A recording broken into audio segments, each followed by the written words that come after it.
Mesdames et messieurs, bonsoir et soyez les bienvenus pour cette nouvelle édition de notre journal de 22 heures au sommaire de l'actualité. À la une dans l'actualité nationale, le président de la République, son Excellence Ismaël Omar Guelleh, s'entretient avec le Premier ministre éthiopien.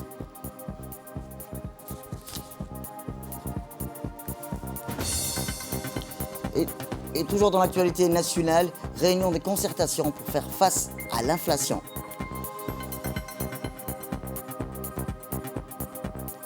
Et dans l'actualité internationale, le président palestinien réclame la fin de l'occupation israélienne lors d'un entretien avec Anthony Blinken. C'était les titres. Merci si vous le rejoignez. Eh bien, je vous le disais dans le titre, le président de la République, son Excellence Ismaël Omar Guelleh, a, dans le cadre de la visite d'État de 112 heures qu'il effectue depuis hier en Éthiopie, a eu ce lundi matin des entretiens en aparté avec le Premier ministre de ce pays, frère, ami et voisin, son Excellence Dr Abiy Ahmed Ali. Cette audience au sommet permet aux deux dirigeants d'évoquer les relations bilatérales ainsi que l'état d'avancement des partenariats stratégiques que les deux nations entretiennent dans la quasi-totalité des domaines du développement durable. Djibouti et l'Éthiopie, qui ont fait depuis plus de 2 décennies le choix judicieux d'une communauté de destin économique, font d'office modèle d'intégration aussi bien pour les pays de la région qu'à l'échelle du continent africain. Outre l'identification des secteurs nouveaux de collaboration fructueuse pour les deux pays et les deux peuples, les entretiens entre le chef de l'État et le Premier ministre Abiy Ahmed servaient également d'opportunité à la définition d'un cadre global d'action permettant aux deux nations d'appréhender les retombées des crises multiformes qui ponctuent le monde ces dernières années, sous le signe de la synergie et de la solidarité agissante. Cette audience au sommet entre les dirigeants djiboutiens et éthiopiens a débouché sur une réunion de travail élargie aux délégations de deux parties. Cette étape a principalement été marquée par l'intervention que le président de la République, son Excellence Ismaël Omar Guelleh, fit à son sein. Dans cette prise de parole, le président Guelleh s'est tout d'abord félicité du caractère privilégié des relations entre les deux pays et loué la volonté politique à l'origine des partenariats réussis d'intégration entre les deux nations. Nous sommes fiers du portrait de modèle d'intégration que constitue aujourd'hui le tandem djibouto-éthiopien, a déclaré le président de la République, qui a fait état à la disponibilité de la République de Djibouti à poursuivre les efforts visant à accroître davantage le niveau de complémentarité économique avec l'Éthiopie. Dans son propos, le chef de l'État qui s'est également réjoui du succès éclatant sur lequel a dernièrement débouché la collaboration de deux pays engagés autour de l'exportation des denrées périssables, a appelé à ce vœu la multiplication d'initiatives aussi fructueuses en vue d'un essor sans cesse continu dans les partenariats stratégiques et l'intérêt communément partagé pour les deux nations. Le Premier ministre éthiopien, M. Abiy Ahmed Ali, qui avait précédé la parole au président djiboutien, avait quant à lui fait l'historique et le récit et le mérite du partenariat stratégique entre Djibouti et l'Éthiopie et avait surtout mis à profit cette occasion pour souligner le degré élevé d'interdépendance entre les deux pays et les deux peuples et par le voie des conséquences. La nécessité pour les deux nations d'être régies en permanence par une solidarité constante, immuable et infaillible. Outre les interventions respectives du chef de l'État djiboutien et du Premier ministre éthiopien, l'audience élargie de travail aux deux délégations de parties servait également de cadre d'échange aux bien fondés liés à l'injonction de recadrage à pratique, à la complémentarité que les deux pays entretiennent dans une série névralgique des secteurs, dans la logistique et le transport, l'énergie et l'eau. Arrivé hier après-midi, en milieu d'après-midi à Addis Abeba, la capitale éthiopienne, le président de la République, M. Ismaël Omar Guelleh, effectue à l'invitation du Premier ministre Abiy Ahmed Ali une visite d'État de 3 jours dans ce pays frère, signe manifesté de la proximité politique entre la République de Djibouti et la République démocratique et fédérale d'Éthiopie. Et leurs deux principaux dirigeants, le président Ismaël Omar Guelleh devient ainsi le premier chef d'État de gouvernement étranger invité à opérer une visite d'État, le format diplomatique le plus important en Éthiopie, après la reconduction du Premier ministre Abiy Ahmed Ali à la tête du gouvernement éthiopien et depuis son investiture à la tête de la nouvelle formation politique, le parti Prospérité. Au pouvoir dans ce pays frère, amis et voisins, une importante délégation comprenant le ministre des Affaires étrangères de la coopération internationale, M. Mohamed Ali Youssouf, le ministre des Infrastructures et de l'Équipement, Hassan Mohamed Ibrahim, Le président de l'autorité des ports et des zones franches, Aboubakar Marhadi, accompagne le président de la République dans le cadre de cette visite d'État de 112 heures en Éthiopie. À noter également la présence au sein de la délégation accompagnant le chef de l'État, l'ambassadeur de la République de Djibouti auprès de la République démocratique fédérale d'Éthiopie et représentant permanent de notre pays auprès de l'Union africaine, M. Abdi Mahmoud Haïbi. Et toujours en Éthiopie, à l'issue de la réunion bilatérale, les deux délégations, le ministre éthiopien des Finances, Ahmed Shide, a donné l'aperçu des principaux points abordés par les deux dirigeants. Il a indiqué qu'il y a eu un accord sur l'amélioration de la connectivité des infrastructures des deux pays, à la fois en termes d'amélioration de la connectivité routière, en termes de construction d'autoroutes qui se connectent au corridor de Djibouti. Nous avons également discuté des questions liées à la connectivité énergétique. Les deux dirigeants ont également, a-t-il rappelé, le ministre des Finances donné des instructions pour œuvrer et accélérer cette connectivité énergétique, a-t-il ajouté. En plus de cela, le projet d'approvisionnement en eau que Djibouti a investi en territoire éthiopien dans la partie orientale de l'Éthiopie et la région de la Somalie a quelques difficultés liées à la connectivité électrique. Le Premier ministre a donné son autorisation directe pour que nous remédions d'urgence ce problème. Ensuite, la connectivité énergétique de ce projet d'approvisionnement en eau améliorera le volume d'eau qui sera récolté dans le forage et transporté par une pipeline jusqu'à Djibouti, a-t-il poursuivi. Le projet d'approvisionnement en eau est un projet transfrontalier d'approvisionnement en eau dans lequel Djibouti a investi, l'Éthiopie a accueilli ces investissements. Le ministre a également parlé de leur accord pour améliorer l'efficacité opérationnelle, l'efficience de la Djibouti Railway Share Company qui l'ont établi conjointement. Son volume de trafic a augmenté de temps en autre, mais il doit être optimisé pour répondre aux attentes de deux économies, a-t-il précisé. En ce qui concerne les échanges commerciaux, Djibouti est une route commerciale, a-t-il rappelé le ministre des Finances éthiopien. Il est indispensable pour l'Éthiopie et en particulier les investissements massifs dans le port et la zone franche de Djibouti facilitent l'importante demande de l'importation de l'Éthiopie qui augmente de temps en temps. En outre, Djibouti investira également dans la culture dans la région somalienne éthiopienne, en particulier dans la zone à proximité de la frontière djiboutienne ainsi que dans la région Afar.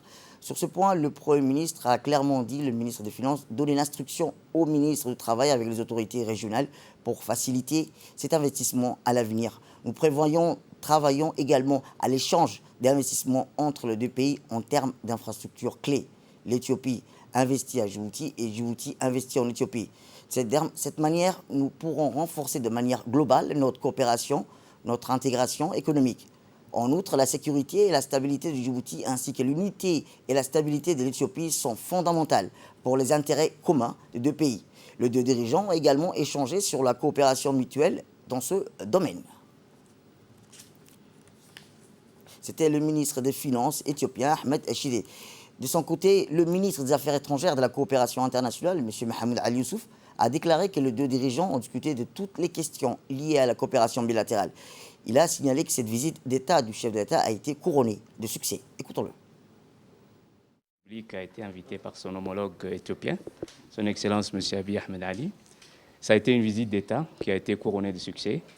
Plusieurs points ont été discutés et c'est parmi les points l'intégration économique.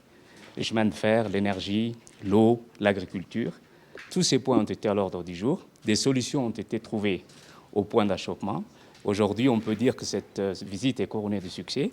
Le président Guelleh a exprimé sa satisfaction et sa gratitude pour la manière avec laquelle cette visite s'est déroulée. Retour à Djibouti. Et c'était hier, sous le haut patronage du Premier ministre, M. Abdelkader Kal Mohamed, qu'une cérémonie de présentation de la feuille de route de transformation numérique à Djibouti a eu lieu au Kempinski Palace.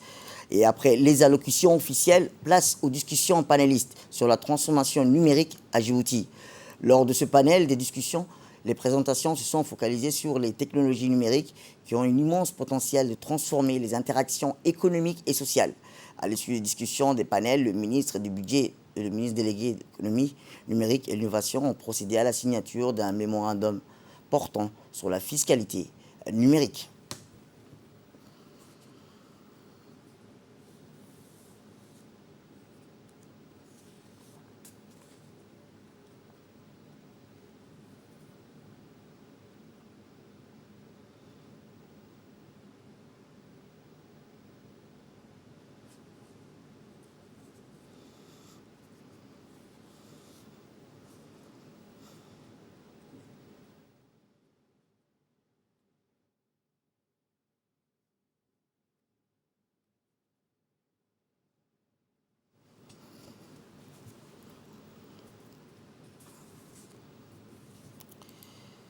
Autre actualité dans ce 22h, c'est aussi le ministre du Budget, Ismaël Ibrahim Lobé, qui a reçu dans son cabinet le vice-président du groupe de la Banque mondiale pour la région du Moyen-Orient, de l'Afrique du Nord, M. Farid Belhadj, accompagné du représentant résident de la Banque mondiale à Djibouti et d'autres membres des délégations. Et ont pris part à cette rencontre le ministre du Commerce, Mohamed Ouassama Diriye, la ministre des Affaires sociales et de la Solidarité, Mme Houlouf Ismaël Abdo, le secrétaire général du gouvernement, Al-Mis Mohamed Abdillaï, le secrétaire général du ministère du Budget, Simon Mibratou. Au menu de discussion, la participation de la Banque mondiale à la lutte contre la répercussion et de l'actuelle situation de la crise géopolitique sur l'économie du pays.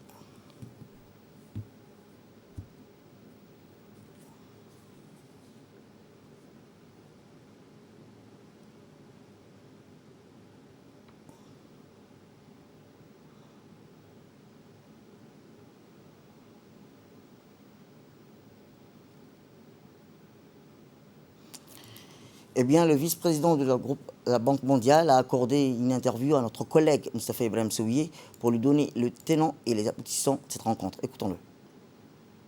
Nous avons eu d'excellentes conversations avec le gouvernement, tout à l'heure avec monsieur le ministre du Budget et madame la ministre des Solidarités, et puis monsieur le ministre du Commerce et du Tourisme.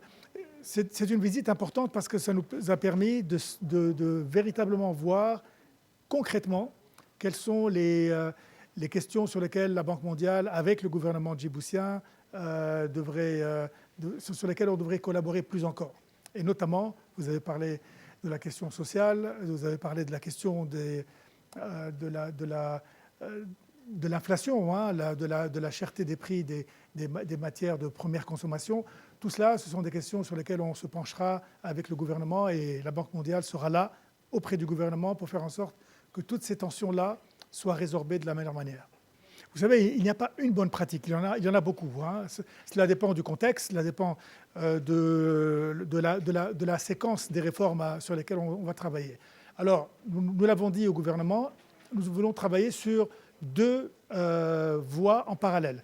La voie de l'urgence, c'est-à-dire justement les questions qui ont trait à toutes les crises à travers lesquelles passe Djibouti, que ce soit la crise des locustes, que ce soit la crise aujourd'hui ukrainienne, la crise de Covid, la sécheresse, mais dans le même temps, continuer à travailler sur les réformes à court et à moyen terme. Et cela, c'est extrêmement important. S'il y a des expériences réussies à travers le monde, c'est celles où il n'y a pas eu simplement l'engagement sur l'immédiat, mais aussi sur le court et le moyen terme, parce que les réformes dont on parle auront des répercussions positives sur le peuple djiboutien dans les années qui viennent. De son côté, la ministre des Affaires sociales et de la Solidarité a quant à elle mis en exergue les discussions entre les deux parties. Tout d'abord, j'aimerais en premier lieu remercier M. Farid Belhadj, vice-président de la Banque mondiale, qui s'est déplacé dans ces temps difficiles, dans ces temps durs que subit la crise, tous les pays du monde. Et il est aujourd'hui, depuis maintenant quelques jours avec nous à Djibouti. C'est d'abord mes remerciements vont à son endroit. Et à l'endroit, bien sûr, de manière générale, à la Banque mondiale, qui a diligenté de sitôt une équipe technique pour venir travailler avec le ministère des Affaires sociales et des Solidarités, pour venir en aide en tant que partenaire par rapport à tous les efforts que la République de Djibouti a entrepris par rapport à ces vulnérables. Mais j'aimerais quand même préciser une chose, c'est que le pays est souverain et on a commencé d'abord, dans un premier lieu, à agir sans attendre personne. Donc le président de la République, à la réunion du 10 mars dernier, avait réuni autour de lui les ministères concernés. D'une part par le ministère du Commerce, qui est concerné par la maîtrise de l'inflation économique et sur les prix des denrées de première nécessité, mais également le ministre du Budget, qui lui est directement également impacté, parce qu'il va falloir donc aller dans des plans de riposte d'urgence pour le social. Et également moi-même, on s'est réunis avec le ministre des Affaires étrangères pour savoir les voies et moyens pour venir en aide en urgence à nos populations les plus vulnérables, surtout à la veille du mois de Ramadan, qui est vraiment une période bénite, certes, mais une période également sensible pour nos populations les plus vulnérables. Donc le président de la République nous a exhortés de venir en aide en urgence durant ce mois à 30 000 ménages vulnérables, 12 000 de la capitale et 18 000 des régions de l'intérieur. Autre actualité, la Chambre du commerce a abrité aujourd'hui une réunion de concertation pour faire face à l'inflation avec les commerçants du secteur privé, co-présidée par le ministre du Commerce et du Tourisme, M. Mohamed Ouarsama Dirie, et le président de la Chambre de commerce, M. Youssef Msedouale. Il y a eu la participation de tous les commerçants du secteur privé spécialisés dans les produits alimentaires de première nécessité. L'objectif de cette réunion est d'installer un climat de confiance et de collaboration pour un travail de concertation fructueux et d'échange sur la maîtrise du prix. Rappelons que le gouvernement, sur décision du président de la République, M. Ismaël Mekele, a mis en place tout un plan d'action pour faire face à la flambée des prix, dont par exemple une subvention des produits alimentaires avec la suppression de la TVA.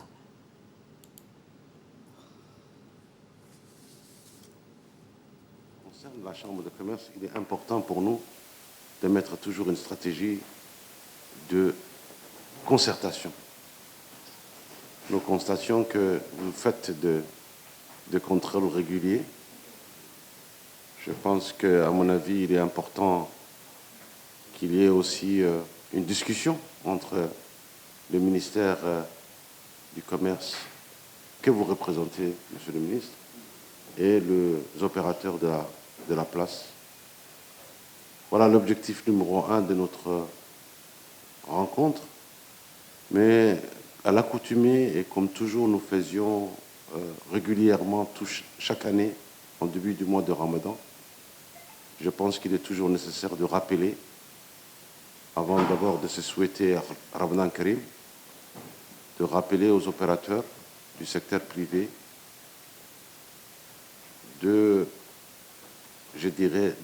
d'avoir un grand cœur, tout en sachant que les opérateurs ont toujours participé à cet élan de solidarité, mais aussi avec les flambées des cours de denrées internationalement, de voir les stocks qui ont été commandés avant justement ces flambées pour qu'ils puissent les matérialiser et les permettre aux consommateurs djiboutiens à des prix raisonnables. De son côté, le ministre du Commerce et du Tourisme, M. Mohamed Ouarsama Dirie, a rappelé que pour réguler l'approvisionnement du marché en produits de consommation et lutte contre la spéculation des prix, le ministère du Commerce, avec l'appui du gouvernement, va mobiliser tous ses moyens pour le bon déroulement et de l'équilibre du marché. De prendre part à cette réunion, je voulais exprimer mon souhait d'installer un climat de confiance et de collaboration pour un travail de concertation fructueux, comme il a dit le président de la Chambre de commerce. Il a observé ces derniers temps une hausse des prix des denrées alimentaires et notamment celui des produits de première nécessité, d'autant plus que durant les mois de Ramadan, les budgets alimentation des ménages djiboutiens est élevé. Cette hausse des prix, dans la plupart des cas, ne provient pas uniquement d'un changement des prix à l'échelle internationale, mais aussi et malheureusement de la spéculation de certains commerçants motivés par un gain facile. Et cela ne peut être toléré et sera suivi de sanctions à leur encontre. Notre gouvernement a déjà pris toutes les dispositions nécessaires afin de limiter les effets d'une éventuelle inflation des prix. Le gouvernement, sur décision de son Excellence, le président de la République, M. Ismaël Omar Guelleh, a mis en place tout un plan d'action pour faire face à la flambée des prix, dont par exemple une subvention des produits alimentaires avec la suppression de TVA la dernière fois.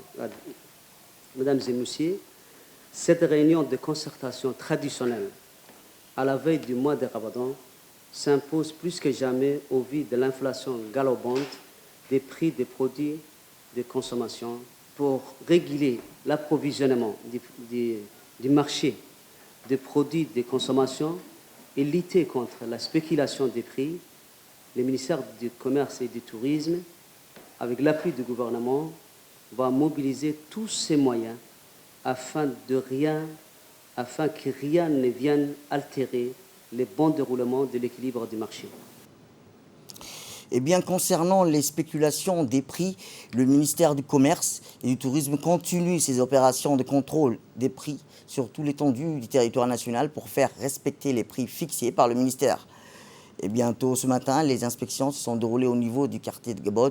Les contrôleurs ont saisi les commerçants de la place pour leur rappeler l'obligation de délivrance des factures pour toute transaction commerciale. Les contrôleurs ont constaté des hausses de peu non justifiées au niveau de certains commerçants.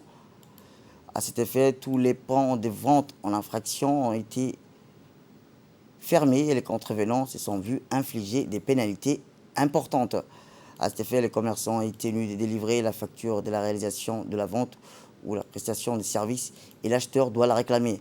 La facture doit être rédigée en 2 exemplaires au moins. Le vendeur remet l'original, la facture à l'acheteur et conserve le double. Tout professionnel qui aura vendu ou revendu des produits de biens ou offert des services sans délivrer des factures est passible d'une amende.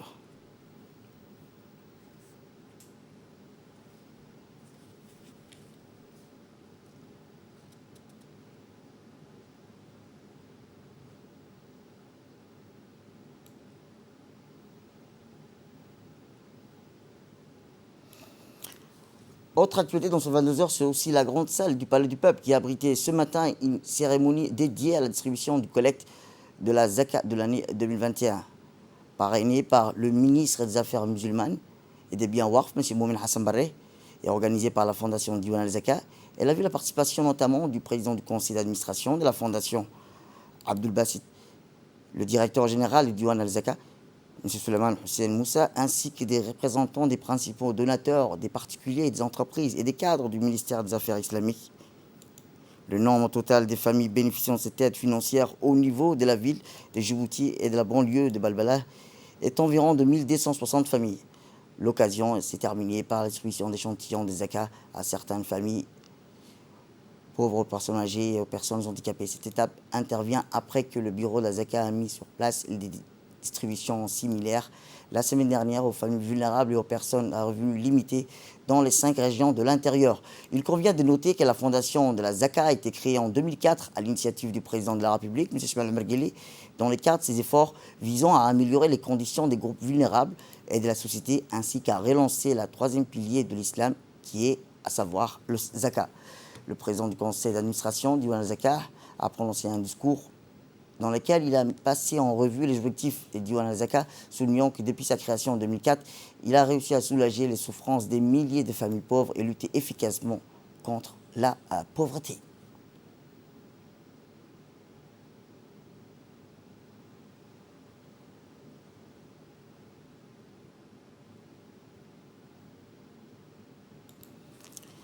Pour sa part, le directeur général de Diwan al-Zaka, M. Suleiman Hussein Moussa, qui a prononcé un discours lors de la cérémonie de distribution du produit al-Zaka pour l'année 2020, il a exprimé ses remerciements et sa gratitude au président de la République, son Excellence Mohamed Guelleh, et le ministre des Affaires musulmanes et des biens Waqf, ainsi que les zakataires pour leurs efforts afin de ces programmes, ces activités de l'institution.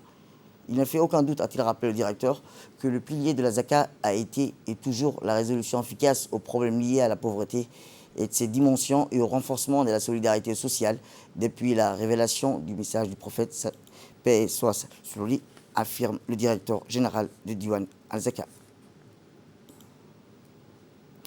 Le ministre des Affaires musulmanes et des biens Waqf, M. Moumin Hassan Barré, a exprimé son grand plaisir de parrainer cette cérémonie de distribution du produit de la Zaka pour l'année 2021.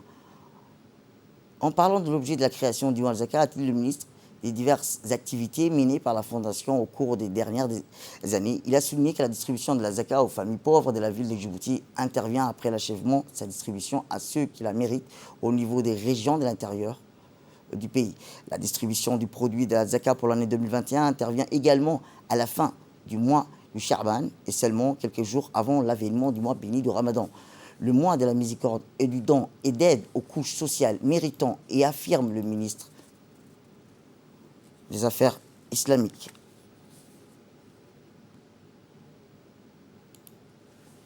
Eh bien, la commission des finances, de l'économie générale et du plan a tenu ce matin afin d'examiner le projet de loi portant approbation des comptes financiers 2019 de l'Agence nationale des systèmes d'information de l'État. Cette réunion qui a vu la participation des parlementaires, membres et non-membres de la commission. Le gouvernement était représenté par M. Almis Mohamed Abdillahi, secrétaire général du gouvernement, et du directeur général de l'ANCI, M. Moussafa Mohamed Ismail, assisté de ses proches collaborateurs d'audit agence. Après de larges échanges de vues entre les parlementaires et l'exécutif, la commission a donné un avis favorable au texte étudié pour sa transmission en séance publique. Eh bien, cette cérémonie, c'est une cérémonie en l'honneur de la première femme pilote militaire. Lieutenant Yasmine Da Ismail a eu lieu ce matin à la base de l'armée de l'air djiboutienne. Cette cérémonie symbolique pour l'avancée et les progrès de toutes les femmes djiboutiennes est présidée par le général Zakaria Cheikh Ibrahim, chef d'état-major général des armées. Le général Zakaria Cheikh Ibrahim, chef d'état-major des armées, a d'abord salué le piquet d'honneur dressé les militaires de rang et les officiers mobilisés à son honneur. Une cérémonie marquée par la jante féminine militaire et qui souligne les progrès réalisés chaque jour par la femme djiboutienne.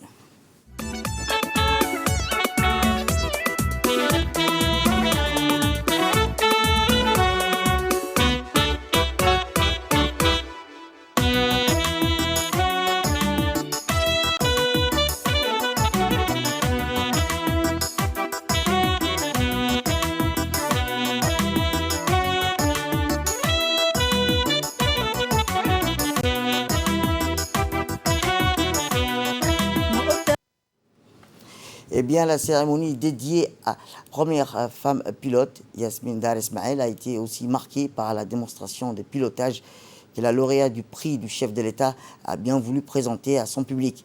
Accueillie à l'atterrissage par le général Zakaria Cheikh Ibrahim, chef d'état-major général des armées, l'icône du jour de l'armée nationale a eu droit à toutes les honneurs.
Eh bien, la cérémonie en l'honneur de la première femme pilote est aussi marquée par une importante animation musicale organisée à l'occasion des chants et danses. Relatant la courage, les sacrifices soldats pour la patrie ont été drivés par le pot de génie organisé en l'honneur de la première femme pilote militaire du pays.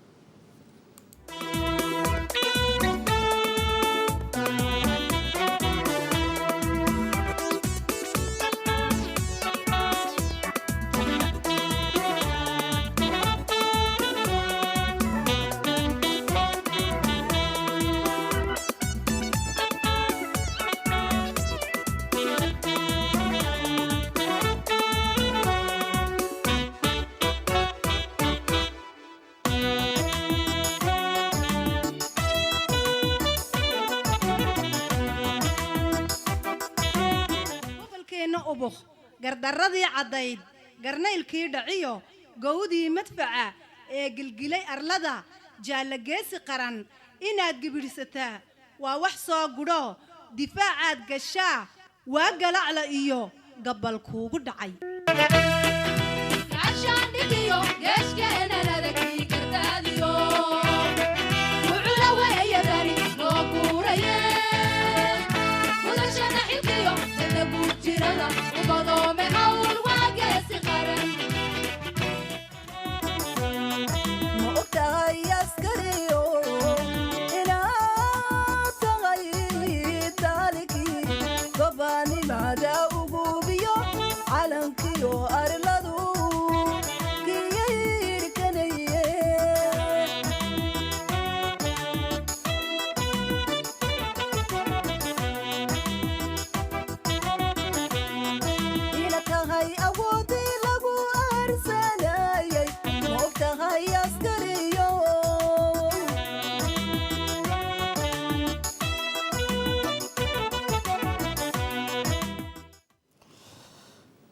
Autre actualité, le siège de l'amicale des livres ouvert à Alice Sebia a abrité hier matin une cérémonie de don de près de 10 000 livres offertes. Cette cérémonie a vu la participation du préfet adjoint Omar Idriss Sougé et député de la région Idriss Ahmed Ouah. Et de là, nous passons dans l'actualité internationale. Le président palestinien Mahmoud Abbas a déclaré dimanche au secrétaire d'État américain en visite Anthony Blinken que l'occupation israélienne des territoires palestiniens devrait prendre fin par une solution politique. Lors d'une rencontre avec M. Blinken dans la ville de Ramallah, en Cisjordanie, M. Abbas a souligné la nécessité de résoudre toutes les questions relatives au statut permanent, y compris la question des réfugiés, la libération de tous les prisonniers sous les auspices du quartier international, conformément aux résolutions internationales, a rapporté l'agence de presse officielle palestinienne Wafa. C'est la fin de cette édition. Merci à vous de nous avoir suivis. Restez avec nous pour la suite de nos programmes télévisés.